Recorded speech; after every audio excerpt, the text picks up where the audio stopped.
আমি আজ পর্যন্ত যত ভিডিও দেখেছি সবাই কিন্তু শহরের বড় বড় মন্দিরকে দেখিয়েছে, শহরের অনেক কথা শুনিয়েছে, কিন্তু অবিশ্বাস্যজনক ঘটনা কিন্তু আজও গ্রামে আছে। চলুন আজকের আপনাদের এরকমই এক গ্রামের কথা শোনাই।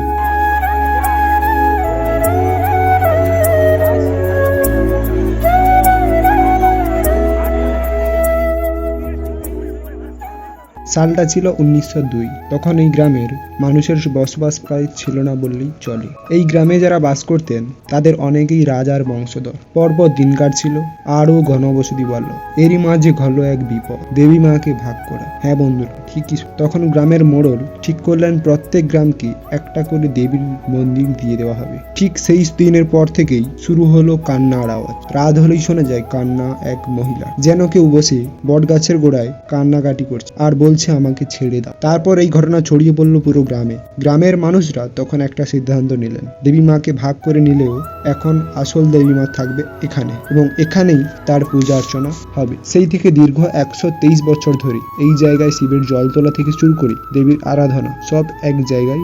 আর দেখতে দেখতে এই মন্দিরের নাম হয়ে ওঠে আদি মন্দির, যা 1902 সালের আগে রাজা স্থাপন করেছিলেন। এমনকি এই বটগাছটার বয়স প্রায় 123 বছর, যা মানুষের গায়ে লোম খাড়া করে দেয়, এবং এখনো সেখানে রাত্রে ছোট মেয়েদের খুব বেড়াতে দেখা যায়।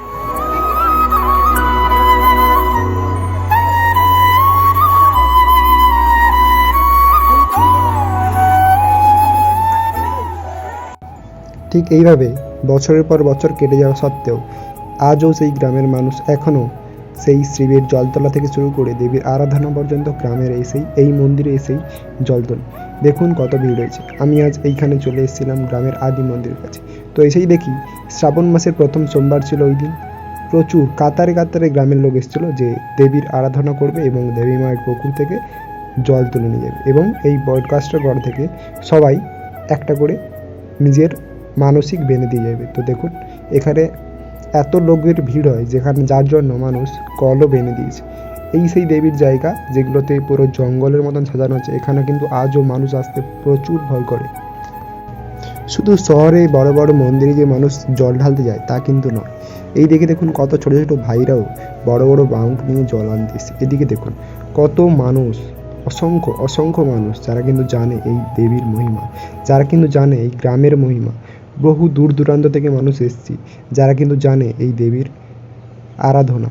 তাই তারা আজ এসছে এই উপলক্ষে যে তারা দেবী মায়ের আরাধনা করবে এবং মার কাছ থেকে আশীর্বাদ প্রাপ্ত করবে। আর এইদিকে দেখুন দেবী মায়ের পুকুরের দিকে প্রচুর ভিড় ছিল, যেখানে মানুষ স্নান করছিল এবং জল তুলে নিয়ে যাচ্ছিল দেবী মায়ের কাছ থেকে।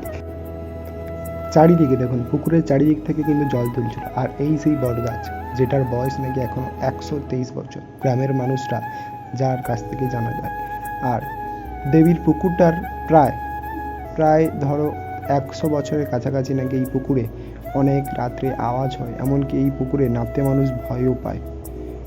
দেখুন আজ দেবীর আরাধনার জন্য মানুষ এতটাই দেবীকে বিশ্বাস করে যে আজ তাদের কোনো ক্ষতি হবে না, এমনকি দেবী তাদেরকে অনেক আশীর্বাদ করবে। যে কারণে পাশে নদী থাকা সত্ত্বেও তারা এই পুকুর থেকেই, দেবীর মায়ের পুকুর থেকেই তারা জল তুলে নিয়ে যাচ্ছে।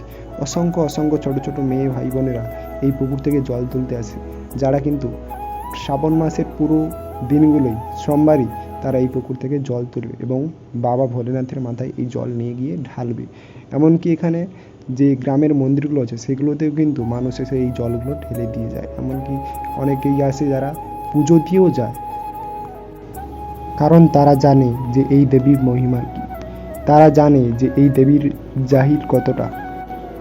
তাই আমি মনে করি গ্রামের যে অলৌকিক কাহিনীগুলো শহরের অনেক বড় বড় মন্দির থেকে কিন্তু গায়ে সাড়া জাগানো করতে শুরু করে।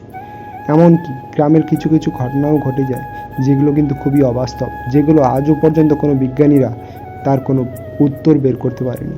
যে কারণে মানুষ আজও দেবী মাকে এতটাই ভরসা করে যে এখানকার মানুষেরা কোনো প্রবলেম হলেও কোথাও না নিয়ে গিয়ে এই সব মন্দিরগুলোতে নিয়ে আসে।